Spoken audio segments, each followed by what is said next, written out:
Thank you for listening to the Following Films podcast. Today I'm joined by John Shevchenko, or as you might know him online, Hyphonix. Known for pushing the boundaries of live streaming with his hilarious and unpredictable content, Hyphonix has garnered a massive following of millions on his YouTube channel and significantly impacted the live streaming community. In this episode, we chat about how he rose to prominence, we take a look at his creative process, and discuss the future of streaming. But before our conversation with John, I'd like to take a moment to thank our sponsor, Bookman's, an independent bookstore that believes in the magic of storytelling and in the cinematic arts. To expand your collection of films, music, or books, visit your nearest Bookman's and discover something truly wonderful. And if you haven't already, please follow the Following Films podcast on Spotify to show your support. This will help us to continue to bring you in-depth conversations with the talented individuals who shape the world of cinema. I hope you enjoy the show. Thanks. Okay, try that now. Hello? Okay, well, let me get it off of that. Okay, awesome. Because I was. There we go. Got it. You hear me? Fuck! I thought this was starting into a prank right away. No. I hear you loud and clear. Yeah, you hear me? Yep, we're good. We're good. Awesome. How you doing? I'm doing good, man. You think that 4 years into this bullshit, I would be used to this by now and be able to get this down? Nah, dude. I Zoom every single time I go into it sweating because I'm always assuming either it's going to have a 10% chance it's going to work or it's going to fuck up, and I can't get anything to work, and I don't even know what's going on anymore because like everything seems to be working. So don't worry. This is okay. Yeah, I've accepted it, the failure rate at this point. So which is good. That's just Zoom, dude. Don't worry. It's stressful. But how you doing? Good? I'm doing good. Doing really, really good, man. Thank you so much for taking the time to do this today. Oh, absolutely. Pleasure. Thank you so much as well. Well, I'm excited to talk to somebody that's in digital content creating, because normally I talk to filmmakers, actors, writers, directors, and I think that there's just such an exciting new medium where really it's this, essentially you're playing with a lot of the tools of cinema, but in this short form and live stream format. In fact, you're playing with horror tropes in a lot of ways in these videos and the things that you're known for now, which I find just endlessly entertaining. And could you just talk a little bit about the transition from video games, live streaming those, to this idea of just kind of scaring people in comedy? Well, yeah. So a long time ago when I started, I had a whole somewhat of a set of hair. I didn't have a mustache, and I used to do gaming and whatnot. And that content was a long time ago for me. But I used to do commentating with esports organizations like Team Liquid, and very much into the gaming community. But it was about 4 years ago when I stumbled across Omegle. And I remember Omegle has existed for a really long time. I just didn't even know that it still even existed many years ago when I stumbled upon it. And at first, I never really had the intention, like, oh, I'm going to jump scare people. I'm going to scare people. I was like, let's see if I could just do some kind of interesting content, maybe some skits, some ideas here, and try out some different things. There was like a lot of trial and errors. Some things worked, some things were funny, some things really just didn't work. And obviously, I had always the interaction in my chat letting me know, hey, this is funny. This sucks. Don't do this again. That's great. Change this. And with that whole process, over the years, I realized something. Maybe I don't even have to try so hard to even do some theoretical thing to scare people. I came to a realization quickly that people are just so terrified, so scared of someone that's in a dim room, running towards the camera, bald with a mustache. It's like, it fulfills every horror aspect. They're like, there's a creepy bald guy that knows my name. He says I know where I live. I'm going to die.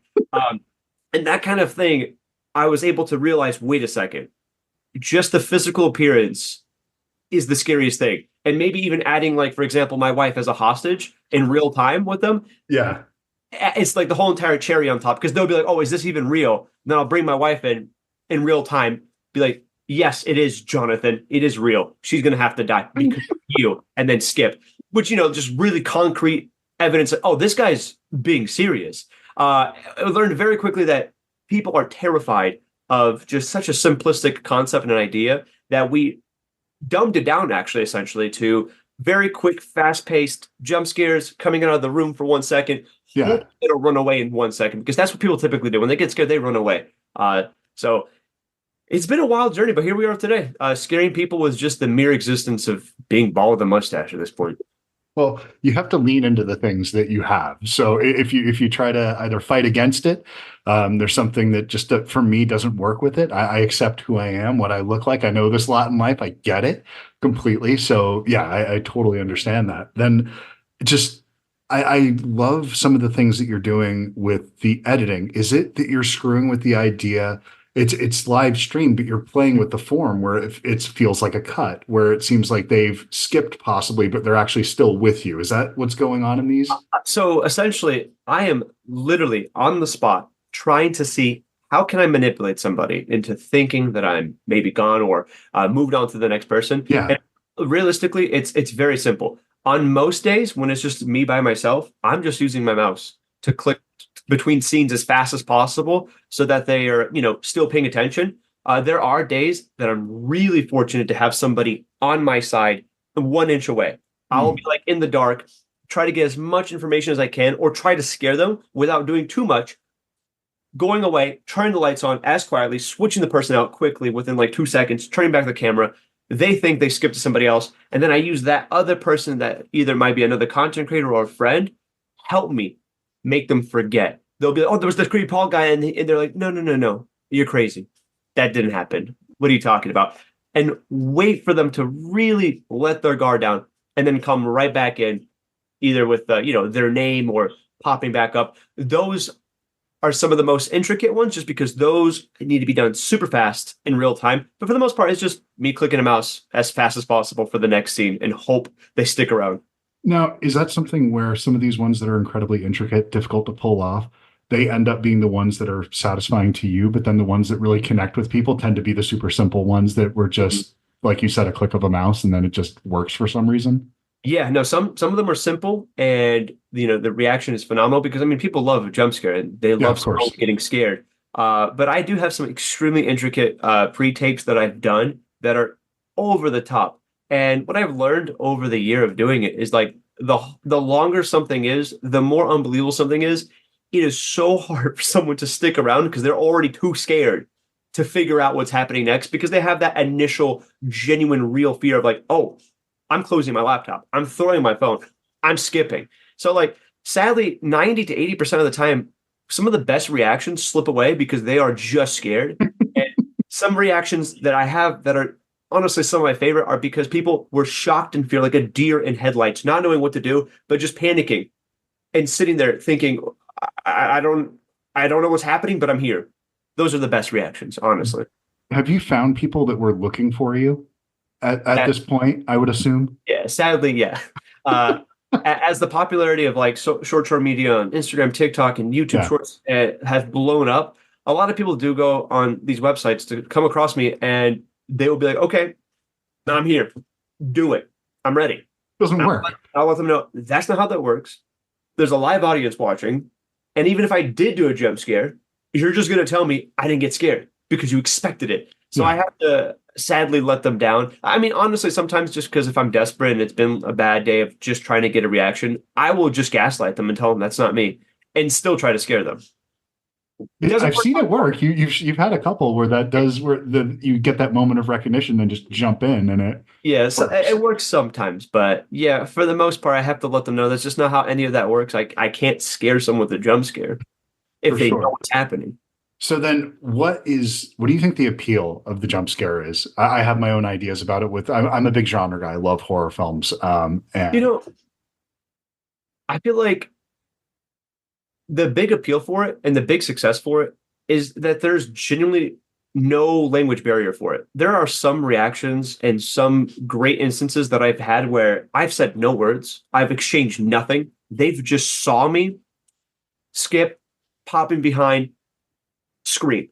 And I think everyone universally loves to watch someone get scared, whether it just be someone that's gullible or a full-grown man not expecting what's going on. They all can relate and find that funny. So I think that's just like the true magic behind it. Simplicity, and plus people just all love a good jump scare. I feel like it's just like a prehistoric primitive thing in their brain of watching someone get scared and find that funny. Yeah, it's a safe way to get in touch with that. You know, at the end of the day, you're watching a video, you're going to be okay. Everything, it's going to be fine. But just having that charge that comes from it, there's nothing else like it. I mean, it's Oh yeah. something. It's just it's there's, I guess you would call it, it's almost like empty calories, where it's this thing. It's just immediate. It's gratifying, and then you move on. And it's just this Yeah. fun little thing that just dissipates, and that's why it works so well in the short form mediums, I think. And it's such a interesting idea and such a great idea that you're running with here. At what point did you realize that you were, because this was an evolution over time, where you said like, okay, I think I'm really on to something here. Yeah. So this was about, and I did trial and error, so many things. And nothing was really necessarily sticking in terms of like really scaring people. But it was about 3 years ago, I finally got an idea where if I was to just manipulate two people together and intersect between them and just jump scare both parties at the same time, I might have something there. And I did that, posted some videos of it, and then moved on and just started doing something else. And then I noticed just as some time went by that it started really picking up some views. And I was like, wait a second. Okay, that's working. Let's go back to it. And as I was doing it, I was getting reactions. It was phenomenal. But it started getting so hard because people's attention span on the internet has been going down tremendously. For sure. And they don't stick around too often. So just about a year ago, I was like, okay, I'm going to dumb it down, make it simple, faster, and more effective. I'm going to do a fake skip. I'm going to do as much as I possibly can behind the scenes to get some of the best possible clips together. Because before that, I used to literally run as fast as I can to the next room and tackle my friend and hope that person didn't skip in the meantime as I was running 500 feet. I learned very quickly that was just not realistic and not something I could work with. So when we dumbed it down to just a simple fake skip, quick clip, my wife back in right there, about a year ago, I was like, we got something that's an absolute winner, something that I can do on the daily, get some of the best reactions sometimes, and something that we could just repurpose and post on all social medias. And doing that was the biggest explosion of success that I could have never even comprehended mentally that it would get to the point where it is today. So this is your job, waking up and doing this at what point do you wake up and go, every job is a grind after a while. There's things you hate about it, things you love about it. It's a job. There's a reason you get paid for it. But is there still that sense of, I would imagine, like, okay, when's the rug getting pulled out from under me? How am I making a living doing this? Yeah, no, that's a concept and an idea that I think all the time. And I'm beyond fortunate and very blessed to be in the situation I'm in. I've been streaming and making content and evolving it for the past 9 years now, since I was in high school. So I've been doing this for so long, and there has been times where I have changed what I've done completely, 180, and still found success out of it. And I think the biggest reason for why I've been able to do it is because I have built a very strong community that follows me no matter what I do over these past years. There are people that have been watching me since they were 12, when I was 18, and now they're going to college and they're still watching me.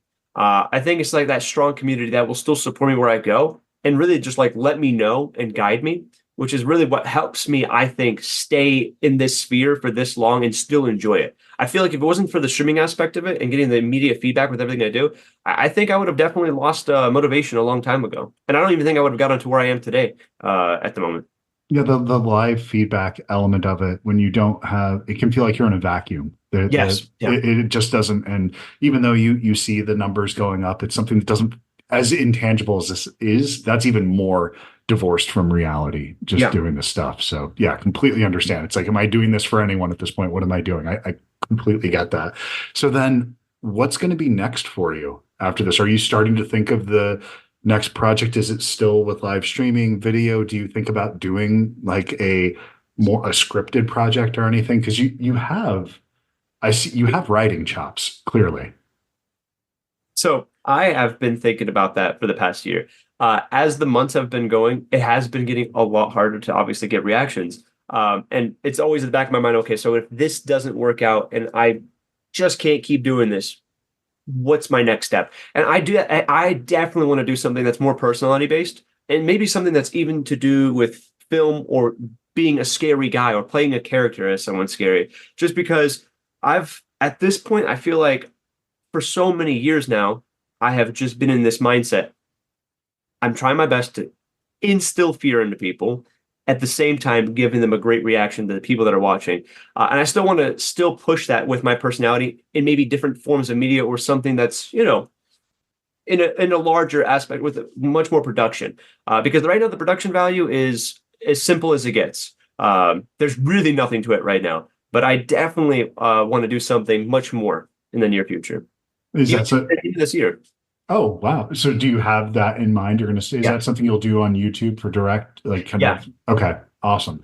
Later this year we can expect it? It's pretty early, so. It's too early for me to say it because I still need to plan it all out, but I have some really big plans for the year in terms of doing something personality driven, which still goes in terms of getting the viewers to watch and be like, oh, I love this because this is still the content that I love. He's still scaring people, but on a bigger scale.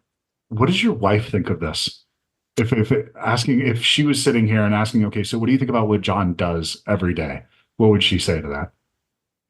I know she loves me. But I do know for a fact I definitely am a burden at sometimes because it will be 2 a.m. and I'll be like, sweetie, come here right now. Yeah. We have 2 seconds. Pretend to be a hostage. Frizz your hair up. Look scared. And she immediately in the chair, ready, scared. But I do know that she's 100% supportive, and she is definitely down to help me with any concept, any idea that I have. I just got to give her a little bit of time ahead of, expectations of when to be ready. But she helps me 99% of the time, and she's very supportive. Which, if obviously she wasn't supportive, I don't think this relationship would have worked. No, not at all. But it's that thing where, for me personally, I've been married for 14 years, coming up on 15 years, and having somebody that just doesn't buy into my bullshit is very helpful. Somebody who's not impressed by anything I do. I like having that around just to keep me humble.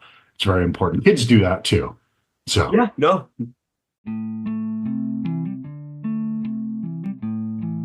Today's episode of the Following Films podcast is brought to you by Bookman's. So the last time I went into Bookman's, I went straight over to the movie section, as I often do, and I was so excited because one of my favorite things that happens when I go in there, I'm looking for a movie and I don't know exactly what I want to see, something I've been meaning to see, and there's a blind spot. And when I saw East of Eden, I was super excited because it's a movie I've been wanting to see for years, but for whatever reason, I've just never gotten around to it. So the film adaptation of John Steinbeck's East of Eden, it's a powerful cinematic achievement. I know I'm not the first person to say this, but it absolutely does justice to the novel's what can only be described as profound themes and the complex characters. It's directed by Kazan and features outstanding performances from the whole cast, but mainly here by James Dean as Cal Trask. The film captures the essence of the book while adding its own visual and emotional dimension. The cinematography, which looks absolutely incredible in 4K, captures the rugged beauty of the California landscape. So it sets the stage for this intense family drama that unfolds throughout the film. And the screenplay manages to condense this complex novel that is East of Eden without feeling truncated. It makes this really intricate plot, takes that and then just condenses it down and really only gets the essential elements of it. And all the themes are still intact with love, jealousy, and the struggle between good and evil. That's all there. And it doesn't feel like a lesser than. It feels like a complement to. If you've read East of Eden and haven't seen the film, definitely catch up on it. Highly recommend it. If you've only seen the film and haven't read the book, definitely check out the book as well. It's worth your time. But in the movie, James Dean's portrayal of the troubled Cal, it's nothing short of iconic. It showcases his raw talent and charisma. The supporting cast is also incredible, especially Julie Harris, I think, does an equally compelling job here with just an outstanding performance. And there's a depth and authenticity to these characters that wasn't very common for this time. So it's something pretty remarkable here. East of Eden, it's absolutely a classic that continues to resonate to this day, still holds up. I think that's mainly because of its exploration of human nature and the complexity of family dynamics. It's a timeless masterpiece that deserves a place in the annals of cinematic history. I think it's there. It just took me a long time to catch up with it. This is a must-watch for anyone who appreciates powerful storytelling and exceptional performances. So remember, next time you go to Bookman's, they have your cool covered. Hope you enjoy the rest of the show. They do. And so then, what is the biggest surprise for you out of doing this? Is there anything that is just, if you would look back at when you're doing esports and that kind of stuff a couple of years ago and where you are today, is there something that just you came into that you would never have expected? Yeah, there's so many aspects of it that I don't even comprehend how it even is the way it is today. I started this back 9 years ago when I was still in high school, and I just wanted to get people to join my clan in Clash of Clans and build up a little clan of people. Yeah. That's all I did it for. And I quickly really fell in love with the idea of streaming and building up a community. And gaming itself was great. I loved it. It was a great way for me to start building a community, but I quickly realized I don't really care too much about the gaming aspect of it. I really just care about the community and the personality that I could really portray out there with different skits and ideas, and people love it.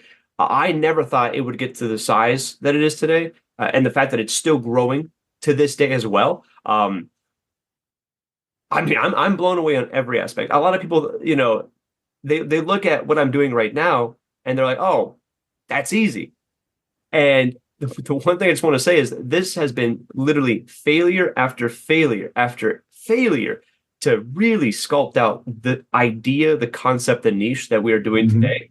And I know for a fact that if it wasn't for the guidance in my community, I would have never been able to achieve as much as I have today. I don't know what the future has in store, but I am beyond blown away with how far we've come from just a humble beginning of playing mobile games to scaring people. Today, every aspect blows my mind away. Well, the best ideas are the obvious ones. The ones that you look at and you go, "Oh, well, that is easy. I can see how this works. I get it. It just makes sense." But being one of the first ones to think of something and be the person that actually puts those two ideas together, whatever they happen to be, it's some of the things that just absolutely take off culturally. They're things that you look at and you say, "Oh, that's so obvious. Why didn't somebody come up with this idea sooner?" And it's just right there. When you combine certain elements together, it's just, yeah, it just works. And I think you've done that clearly with this. This is something that just clearly has a lot of life in it. Yeah, no, I think about that all the time. And like I said, only way I think I would have ever achieved this is by trying something all the time. Just because at the end of the day, people look at it, oh, fake skip, jump scare, that's simple. Oh, hacking between two calls and intersecting and scaring people, that's simple. I mean, it is simple, but nobody did it. And there are other simple things out there that has never been done yet. I don't know what they are, but I'm going to try to find out. I'm going to keep trying. I don't care if I fail onto it. If it does get a good reaction and it does get a good laugh out of the audience, it's worth a try. Absolutely. You have to be comfortable failing. I think not being scared of failure is one of the most important life lessons, and getting out of the way of your ego is one of the most difficult things to do when you're young. And just as you get older, I think you learn that your ego is just a barrier that you have to get out of. And especially when it comes to being a creative, because it's such a vulnerable thing to put things out into the world, and you don't want people. The internet can be a lot of things, and cruel is definitely one of them. So, or I don't know which is worse. Is it worse to be ignored or worse to get negative feedback? Probably, I don't know. Ignored, at least. If you get people that hate you, at least you got an emotion, which is something. I mean, the internet's going to give you all kinds of criticism, negative and positive as well. And obviously, there are people that are just going to hate, but most of the time it's just because they want to get a reaction out of you. And that's typically what it is. For how long I've been doing it, I've learned my lesson. And, as much as there's a lot of bad, there's a lot of good in it too. I mean, if it wasn't for all the criticism and feedback, I definitely would have never evolved, and I definitely wouldn't have taken risks. And I agree with what you said. An ego is definitely a big obstacle. It's the one thing that really keeps us from going and trying something different, because I have changed my content many years in the making, and a lot of them didn't do great. They failed. There was a long time, even when I was just starting with Omegle, I made no progress, no growth, nothing for months on end, and I was trying something different every single day. But the one thing that I kept on having consistency was an audience to let me know what I should be doing next. And with that kind of mindset, I was able to get where we are today. So definitely trying is so much worth rather than not giving anything an attempt. Oh yeah, and if it's something that you believe in, just because it doesn't connect right out of the gate, just keep doing it because you're probably onto something. Just because it doesn't find its way immediately overnight, because we've heard that story and seen that story so many times, just keep at it. You know, there's a million bands that you probably heard before they broke. And when you show them to every one of your friends, people they fucking love this band. This is great. How have I not heard of them? And it's that kind of thing. And it's eventually they break and it just makes sense. It's just sometimes you're ahead of the curve. And that's why it can be tough to get there. So I wonder though, just with being in this combination between horror and comedy for you, you are more for me, the thing that I like about your videos, they are funny at the end of the day. It's the charge that I get from that. It's seeing people's reaction that is funny. It's why I love going to see a horror film in a theater, even if something doesn't get me necessarily, or it does get me, but when you feel the audience gasp, and it just makes me smile endlessly when I see that. Is the comedy part as important to you as the scare or something you think of? Yeah, no, absolutely. I think the comedy aspect is sometimes it will outweigh the scare, because people that do see a scare, they find it funny, they enjoy it, but it's a very lackluster, reaction for them because they move on to the next thing. I think Sure. comedy echoes on a much longer time. And for the amount of time I've been doing it, I have always enjoyed that. I've always leaned onto that because especially if I don't get a scare, at least there's a comedy aspect into it. At least there's something that's still funny to be found, whether it be in a short form or in a video or in a live stream. So yeah, no, definitely. I feel like even with the comedy aspect, I definitely want to lead on to that as the years go on, because maybe I won't be always jump scaring and scaring people in some way. Sure. I can still make people laugh. That is the most important thing to me, just because I feel like that's what's going to keep me going for maybe another 9-10 years of content creation. Well, it kind of just triggered something there where, I'm 47. So I grew up in a time, I saw the birth of cable television, and then I've seen the decline of it. And, when there was sort of these monoliths of culture, these things that everybody, 30% of the country would be watching one show on a given night. And now we have all these silos. And when things really catch fire, you can have somebody that is getting the number of views on YouTube that's greater than, a household name on broadcast television, which is just something that's so fucking incredible to me because nobody gave you permission. You just did this on your own. And I love that about that. And that's why I'm sitting here. Nobody gave me permission. I just decided to start doing this one day. And here we are. Could you talk about that kind of concept of just making something on your own that is essentially as powerful or has as deep of a reach as anything at this point?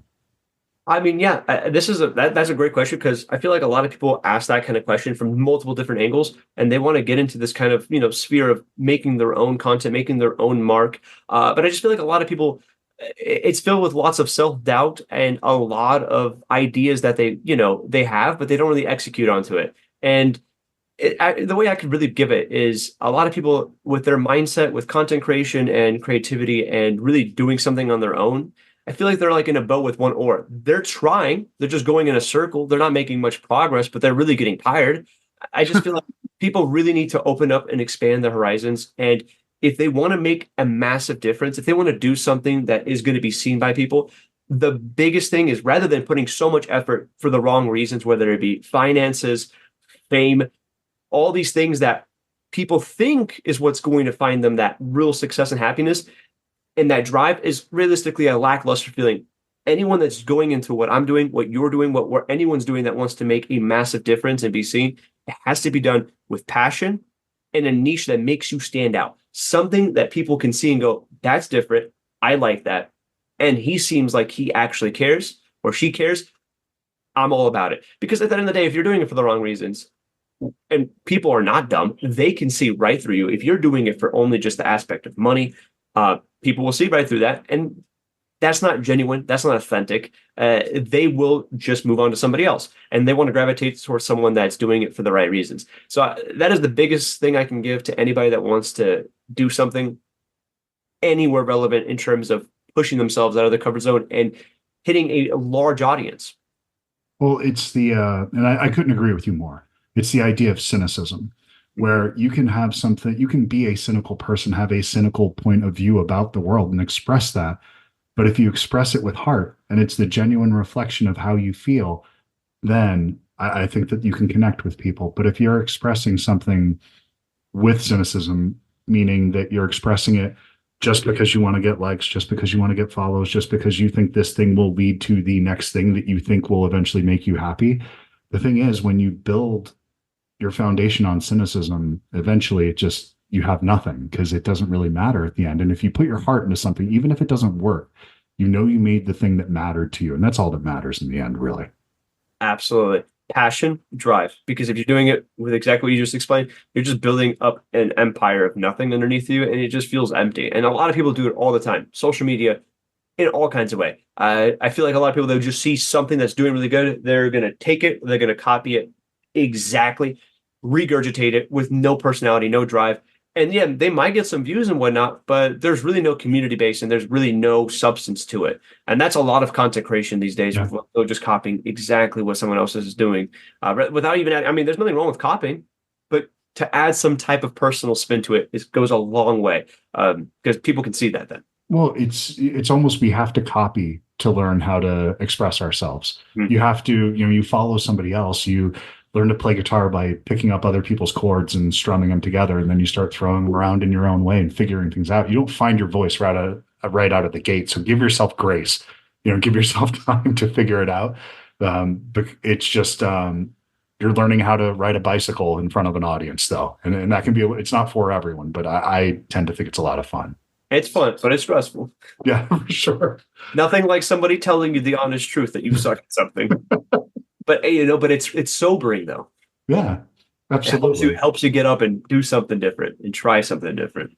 For sure. And also you have to allow certain criticism in, and you have to allow certain praise in. You can't just go one or the other. Don't allow all the criticism in, don't allow all the praise in. You have to be selective. You can tell pretty quickly if the feedback is honest or not. So sometimes people on the internet are really good at finding what your weakness is and just diving into it. They find your insecurity and they just double down on it. And they're pretty incredible about that. So it's a talent. Trust me.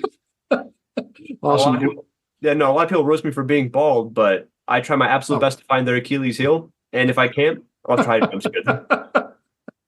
Well, that there's certain things that have nothing to do with us. I mean, bald is just something that you're bald. It's, hey, I have I have burns on my hands. So there's just things that happen it just is a part of your makeup of who you are. And you can either lean into that, or you can try to hide it, cover it with makeup, put on a mustache, put on a fake beard, put on a toupee, do whatever you want.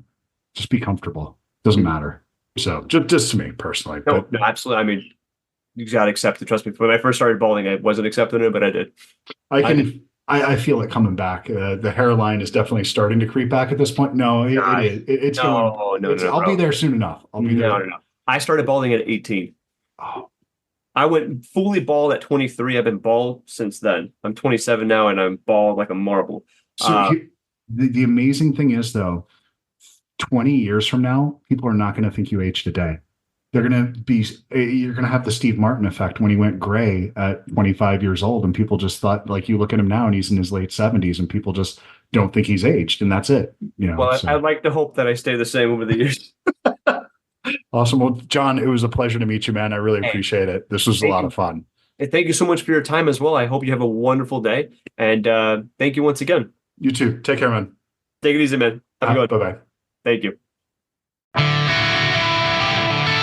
Time enough to figure you out. Time enough to write this down. Wish me luck, give me hope.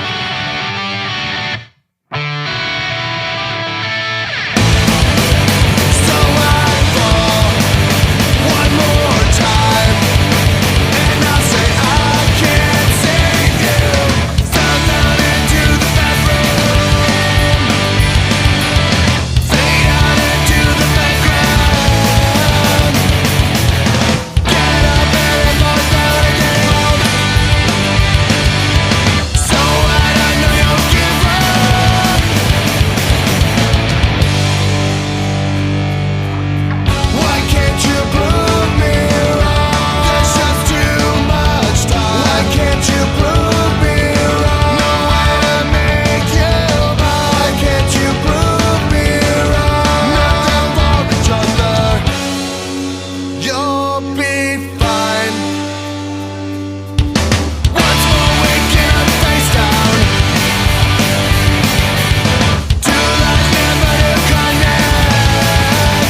voice crack.